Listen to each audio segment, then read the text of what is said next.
Good morning students.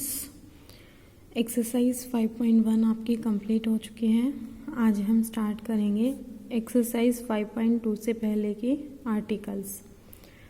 Article है आपका conditions of equilibrium of any number of coplanar forces. Means देखो आपके पास बहुत सारे कॉप्लेनर फोर्सेस है, आपको condition of equilibrium find out करनी है। मीन्स कौन सी ऐसी कंडीशन है जिसमें सारे फोर्सेस इक्विलिब्रियम में होंगे। आपके पास ये तीन थ्योरम है, तीनों थ्योरेटिकल है, सेम है, कंडीशन ऑफ इक्विलिब्रियम की ही थ्योरम है। First form, second form, third form. तीनों में डिफरेंस है कि तीनों की स्टेटमेंट अलग अलग है। मीन्स जो कंडीशंस हैं वो अलग अलग हैं, रिजल्ट सेम है कि system should be in equilibrium. ठीक है स्टूडेंट्स, ध्यान से समझना। फर्स्ट फॉर्म इजी है, सेकंड और थर्ड थोड़ी टिपिकल है। फर्स्ट फॉर्म देखो, the necessary and sufficient condition that a system of coplanar forces acting on a rigid body be in equilibrium are. It means देखो result तो वही है कि system is in equilibrium. Conditions तीनों parts में अलग अलग हैं। फर्स्ट पार्ट में तीन कंडीशंस हैं।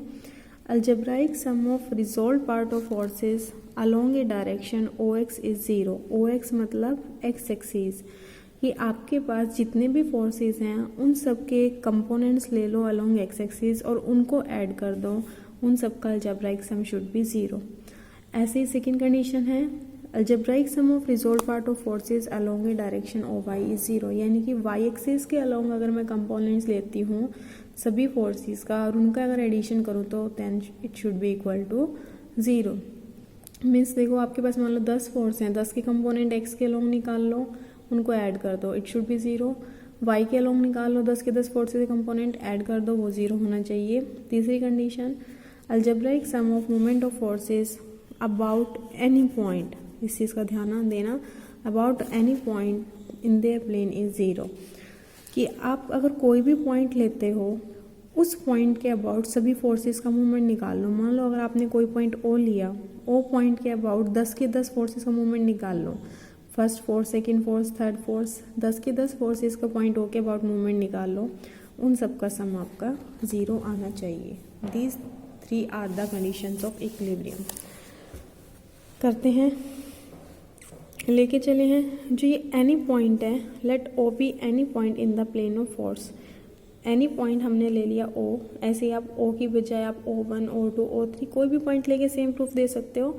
एक आर्बिट्रेरी पॉइंट ओ ले लिया and OX, OY be 2 perpendicular lines through O as the coordinate axis. फिर क्या किया, जैसे देखो मैंने ओ पॉइंट ये लिया, ओ से पास होती एक लाइन ड्रॉ कर दी OX, इसका एक्स एक्सिस का नाम दे दिया। इसी तरह एक लाइन ड्रॉ कर दी OY, दिस इज, इसका नाम दे दिया Y एक्सिस, और दोनों आपस में लाइंस परपेंडिकुलर हैं। OX and OY be any 2 perpendicular lines through O as the coordinate axis, then the system can be reduced to a single force acting at O together with a couple whose movement is G is equal to algebraic sum of movement of forces about O। Means देखो इसमें ना हम आपको मैं next chapter करवाऊंगी, आपको मैं बता देती हूँ कौन से चैप्टर का रिजल्ट है ये।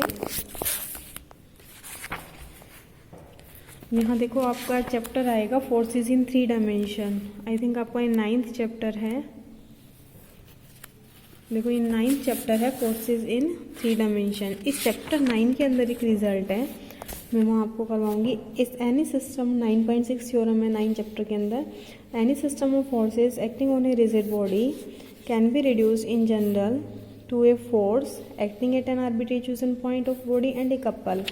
कि आपके पास सिस्टम ऑफ फोर्सेस हैं तो उसको आप एक फोर्स में रिड्यूस कर सकते हो, एक फोर्स में रिड्यूस कर सकते हो और एक कपल में रिड्यूस कर सकते हो। कंडीशन क्या है कि force acting at an arbitrary chosen point, यानी कि आप कोई भी पॉइंट चूज करो, ठीक है। आपके पास मान लो 10 फोर्स हैं और आपने एक आर्बिट्रेरी पॉइंट ओ चूज़ किया, तो उन 10 के 10 फोर्स पे रिजल्ट लगा लगा के आप ऐसे यहाँ ऐसे रिजल्ट तक पहुँच सकते हो कि लास्ट में जाके आपके पास एक फोर्स बच जाए और एक कपल, और जो फोर्स है वो जो आर्बिट्रेरी चूजन पॉइंट ओ लिया है उस पर एक्ट करे। ठीक है, मेरे हिसाब से आपको समझ आ गया होगा कि अगर मैं ओ पॉइंट लेती हूँ तो भी जो लास्ट में रिजल्टेंट आएगा ओ पे आए, ओ की बजाय मैं ए पॉइंट ले लूँ तो उस पे आ जाए। फ़र्क ये होगा कि जो रिजल्टेंट है हो सकता हो उसकी वैल्यू ओ पॉइंट पे जो आ रही थी और जो ए पर आ रही है वैल्यू अलग अलग हो, लेकिन आप अपनी मर्जी से कहीं पर कोई भी पॉइंट लो तो लास्ट में जाके आप सिस्टम को रिड्यूस कर सकते हो एक फोर्स में और एक कपल में। जो फोर्स है आपके चूज़ किए हुए पॉइंट पर एक्ट कर जाए जाके, ठीक है। वही रिज़ल्ट मैंने यहाँ लगाया है। यहाँ क्या था, ओ हमने पॉइंट चूज़ किया हुआ था तो फिर रिज़ल्ट लगाया। Then the system can be reduce to a single force acting in at O, जो पॉइंट चूज़ किया उस पर एक्ट करे टुगेदर विद ए कपल।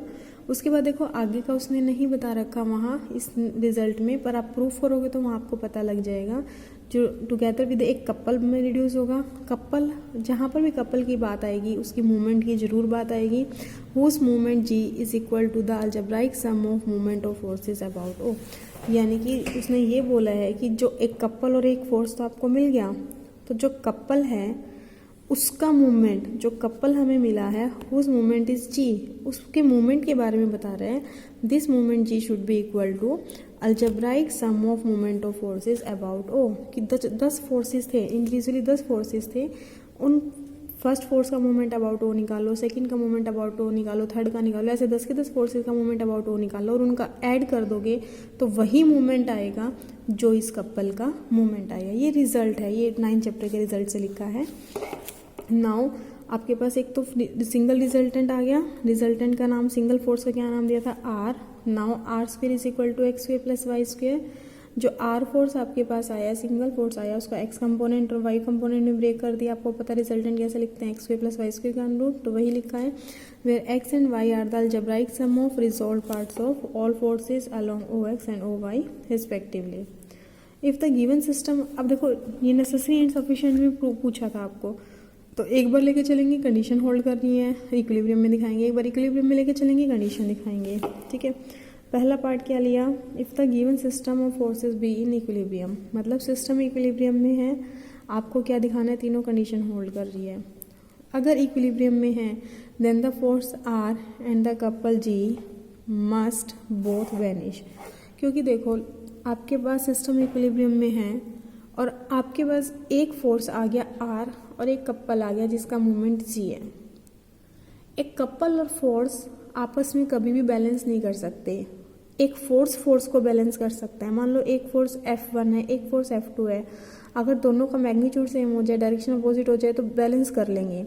दो कपल हैं, एक का मूवमेंट मान लो -2 है और एक का +2 है तो बैलेंस कर लेंगे। एक कपल को बैलेंस कर सकता है, एक फोर्स को बैलेंस कर सकता है, लेकिन एक कपल एक फोर्स को बैलेंस नहीं कर सकता।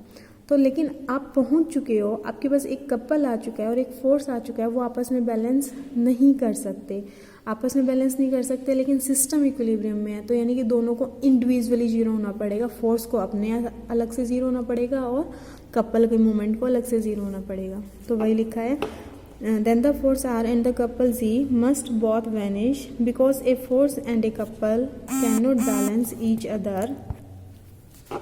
Hence, for equilibrium, the necessary condition will be R is equal to 0, Z is equal to 0. Means individually दोनों terms आप equal to 0 होनी चाहिए. But since R square is equal to x square plus y square, ऊपर हमने लिखा था, अगर मैं R को 0 पुट कर दूँ तो यहाँ से टर्म आएगी X square plus Y square equal to 0। आपको पता है एक्स स्क्वेयर भी पॉजिटिव है, वाई स्क्वेयर भी पॉजिटिव है। जब भी आप दो पॉजिटिव चीज़ को ऐड करोगे तो हमेशा पॉजिटिव आएगी, वो कभी ज़ीरो नहीं आ सकती। वो ज़ीरो कब आएगी, जब वो इंडिविजुअली दोनों क्या हो जाएं, ज़ीरो। मीन्स एक्स स्क्वेयर को भी ज़ीरो होना पड़ेगा, वाई स्क्वेयर को भी ज़ीरो होना पड़ेगा। एक्स स्क्वेयर ज़ीरो होने का मतलब X is equal to 0 and Y square zero होने का मतलब Y is equal to 0।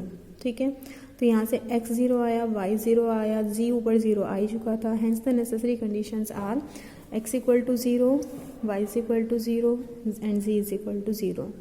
Conversely में लेके चलेंगे, तीनों कंडीशन होल्ड कर रही हैं, दिखा देंगे सिस्टम इज इन इक्विलिब्रियम। तो लेके चलते हैं कि x 0 है, y 0 है, z 0 है।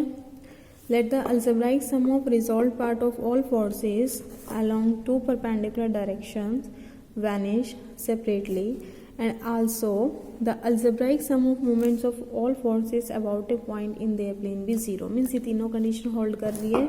इट मीन्स x जीरो दे रखा है, y जीरो दे रखा है, z जीरो दे रखा है. दिस गिव्स x और y अगर जीरो हैं तो यहाँ पुट कर दो R square is equal to X square plus Y square means R should be zero, G should be zero. आपका जो सिस्टम था वो आर और जी में रिड्यूस हो चुका था. जब आर भी ज़ीरो हो गया, जी भी ज़ीरो हो गया तो मीन सिस्टम कहाँ आ गया आपका इक्विलिब्रियम में आ गया. Thus the system is in equilibrium. This prove the sufficiency of given condition. Hence the necessary and sufficient condition that a system of coplanar forces be in equilibrium are x0, y0 and z0.